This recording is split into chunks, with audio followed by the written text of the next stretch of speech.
ಯೇಸು ಕ್ರಿಸ್ತನ ನಾಮದಲ್ಲಿ ನನ್ನ ಹೃದಯಪೂರ್ವಕ ವಂದನೆಗಳು ಸಲ್ಲಿಸ್ತಾ ಇದ್ದಾನೆ. ನನ್ನ ಆತ್ಮೀಯ ಸ್ನೇಹಿತರೆ, ದೇವರ ವಾಕ್ಯ ಈ ರೀತಿ ಹೇಳುತ್ತೆ. 1ನೇ ಸುವಾರ್ತೆ 2ನೇ ವಚನದಿಂದ, ಈ ಅಂತ್ಯ ದಿನಗಳಲ್ಲಿ ತಪ್ಪುದಾರಿಗೆ ಎಳೆಯುವವರು ಇದ್ದಾರಂತೆ. ತಪ್ಪುದಾರಿಗೆ, ನಿನ್ನನ್ನು ಸನ್ಮಾರ್ಗದಿಂದ ತಪ್ಪಿಸಿ ತಪ್ಪುದಾರಿಗೆ ನಡೆಸುವವರು ಇದ್ದಾರೆ. ಭಾಳ ಎಚ್ಚರಿಕೆಯಾಗಿರ್ಬೇಕಂತೇಳಿ ದೇವರ ವಾಕ್ಯ ಬರೆಯಲ್ಪಟ್ಟಿದೆ ನನ್ನ ಆತ್ಮೀಯ ಸ್ನೇಹಿತರೆ. ಯಾಕಂದರೆ ಈ ಅಂತ್ಯ ದಿನಗಳಲ್ಲಿ ಸ್ವಾರ್ಥ ಚಿಂತಕರು, ಹಣದಾಸೆ ಉಳ್ಳವರು ತಮ್ಮ ಸ್ವಾರ್ಥಕ್ಕೋಸ್ಕರ ಜನರನ್ನು ಏನು ಮಾಡ್ತಾರಂತೆ, ಅಂತ್ಯ ದಿನಗಳಲ್ಲಿ ಈ ಜನರು ಸೇವಕರು ತಪ್ಪುದಾರಿಗೆ ನಡೆಸ್ತಾರಂತೆ.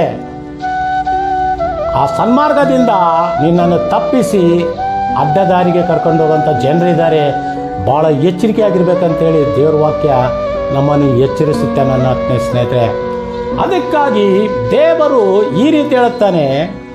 ಅದೇ ವಾಕ್ಯದಲ್ಲಿ ನೋಡ್ತೇವೆ ನಾವು, ದೇವರ ಅಭಿಷೇಕವು ನಿನ್ನಲ್ಲಿ ನೆಲೆಗೊಂಡಿದ್ದರೆ ನಿನಗೆ ಬೇರೆಯವರ ಉಪದೇಶ ಕೇಳುವ ಅವಶ್ಯಕತೆ ನಿನಗಿಲ್ಲ ಅಂತ ಹೇಳ್ತಾನೆ. ದೇವರಿಗೆ ಮಹಿಮೆ ಉಂಟಾಗಲಿ. ದೇವರ ಅಭಿಷೇಕವು ನಿನ್ನಲ್ಲಿ ನೆಲೆಗೊಂಡಿದ್ದಾಗ ಇನ್ನೊಬ್ಬರ ಉಪದೇಶ ಕೇಳುವ ನಿನಗೆ ಅವಶ್ಯಕತೆ ಇಲ್ಲ. ದೇವರ ಅಭಿಷೇಕವು ನಿನ್ನಲ್ಲಿ ಇದ್ದಾಗ ಸರಿಯಾವುದು ತಪ್ಪ್ಯಾವುದು ಯಾವುದನ್ನು ನಾನು ಅನುಸರಿಸಬೇಕಂತೇಳಿ ದೇವರು ನಿನ್ನ ಮುಖಾಂತರ ಮಾತಾಡ್ತಾನೆ ನನ್ನ ಆತ್ಮೀಯ ಸ್ನೇಹಿತರೆ. ದೇವರಿಗೆ ಮಹಿಮೆ ಉಂಟಾಗಲಿ.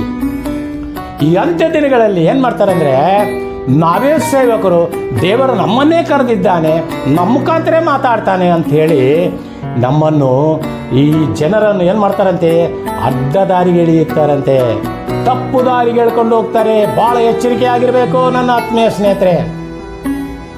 ಅವ್ರಿಗೊಂದೇ ದೇವರ ಅಭಿಷೇಕ ಕೊಟ್ಟಿದ್ದಾನವಾ? ನಿನಗೆ ಕೊಟ್ಟಿಲ್ವಾ ಅಭಿಷೇಕ? ನಿನ್ನಲ್ಲಿ ಅಭಿಷೇಕವಿದ್ದಾಗ ನಿನ್ನ ಮುಖಾಂತರ ದೇವರ ಅದ್ಭುತ ಕಾರ್ಯಗಳನ್ನು ಮಾಡುವಂಥ ದೇವರಾಗಿದ್ದಾನೆ ನನ್ನ ಆತ್ಮೀಯ ಸ್ನೇಹಿತರೆ. ದೇವರಿಗೆ ಮಹಿಮೆ ಉಂಟಾಗಲಿ. ದೇವರು ನಿನ್ನನ್ನು ಸ್ವತಂತ್ರವಾಗಿ ಇಡಬೇಕಂತೇಳಿ ನಿನ್ನನ್ನು ಬಿಡುಗಡೆ ಮಾಡಿದ್ದಾನೆ. ನಿನಗೆ ಸ್ವತಂತ್ರ ಕೊಟ್ಟಿದ್ದಾನೆ. ಬಂಧನದಲ್ಲಿದ್ದಂಥ ನಿನ್ನನ್ನು ಸೈತಾನನ ಕೈಯೊಳಗಡೆಯಿಂದ ಬಿಡಿಸಿ ನಿನಗೆ ಸ್ವತಂತ್ರ ಕೊಟ್ಟಿದ್ದಾನೆ. ಆದರೆ ಈ ಸೇವಕರು ಏನು ಮಾಡ್ತಾರೆ ಅಂದರೆ, ಮತ್ತೆ ನಿನ್ನನ್ನು ತೆಗೆದುಕೊಂಡು ಬಂದು ಮತ್ತೆ ಪಂಜರದಲ್ಲಿ ಇಟ್ಟು ನಿನ್ನನ್ನು ಸೆರೆಯಲ್ಲಿ ಹಾಕ್ತಾರೆ. ಎಂಥ ಭಯಂಕರವಾದಂಥ ದಿನಗಳಲ್ಲಿದ್ದೇವೆ ನನ್ನ ಆತ್ಮೀಯ ಸ್ನೇಹಿತರೆ. ಯಾರನ್ನು ನಂಬುವಂಥ ದಿನಗಳಿಲ್ಲ. ಈ ದಿನಗಳಲ್ಲಿ ಯಾರನ್ನು ನಂಬುವಂಥ ದಿನಗಳಿಲ್ಲ.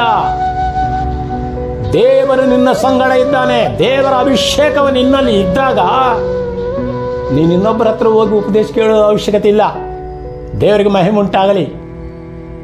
ನಾವು ಒಂದು ಮಾತು ಹೇಳ್ತೀನಿ ನನ್ನ ಆತ್ಮೀಯ ಸ್ನೇಹಿತರೆ, ನೀನು ಒಳ್ಳೆ ಬಿರಿಯಾನಿ ಮಾಡ್ತಾ ಇದೆಯಾ, ಸೂಪರಾಗಿ ಮಾಡ್ತಾ ಇದೆಯಾ. ನೀನು ಬಿರಿಯಾನಿ ಮಾಡಿದ್ರೆ ಅಕ್ಕಪಕ್ಕ ಮನೆಯವರೆಲ್ಲ ಬಾ ಏನು ಸೂಪರ್ ಮಾಡಿದೆಯಪ್ಪ ಬಿರಿಯಾನಿ ಅಂತೇಳಿ ತೃಪ್ತಿಯಾಗಿ ಊಟ ಮಾಡ್ತಾರೆ.